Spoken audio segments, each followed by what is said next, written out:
دولت آپ کا پیچھا کبھی بھی نہیں چھوڑے گی۔ تقدیر کے دروازے آپ کے لیے کھول دیے جائیں گے۔ رزق کی بندش چٹکیوں میں ختم ہوگی۔ اچھی بات، توبہ کرنے والوں کے ساتھ بیٹھا کرو کیونکہ وہ سب سے زیادہ نرم دل ہوتے ہیں۔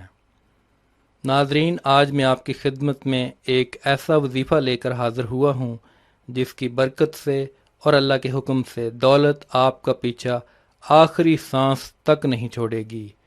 اللہ ارشاد فرماتا ہے کہ قرآن ایک ایسی کتاب ہے جس میں مومنوں کے لیے شفا رکھی گئی ہے اور اس کو پڑھنے سے ان پر رحمت برستی ہے۔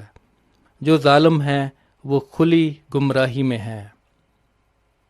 دوستو، ہمیں بھی چاہیے کہ ہم اس مقدس کتاب کی تلاوت کریں تاکہ ہماری زندگی سے تمام مصائب و مشکلات دور ہو جائیں اور اللہ کی رحمت ہمیں ڈھانپ لے۔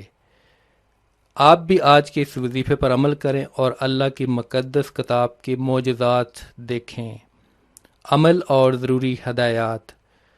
یہ وظیفہ آپ نے نماز عشاء کے بعد کرنا ہے اور سورہ بنی اسرائیل کی آیت نمبر 82 کو 13 مرتبہ پڑھنا ہے۔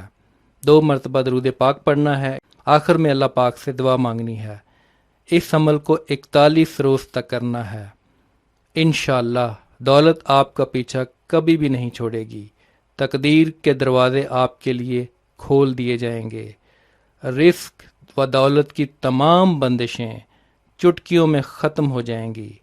اس وظیفہ کی اجازت کے لیے اپنا نام اور شہر کا نام کمنٹ میں لکھیں۔ اگر کوئی اپنا پورا نام نہیں بتانا چاہ رہا تو وہ اپنے نام کا پہلا حرف اور شہر کا نام کمنٹ کر سکتا ہے۔ وظیفہ کرنے سے پہلے کچھ صدقہ و خیرات کر لیا کریں۔ اگر نہیں کر سکتے تو کم از کم لائک اور شیئر کر کے صدقہ جاریہ میں اپنا حصہ ڈالیں۔ جس نے وظیفہ کے لیے کمنٹ کر دیا ہے ان سب کو اجازت ہے۔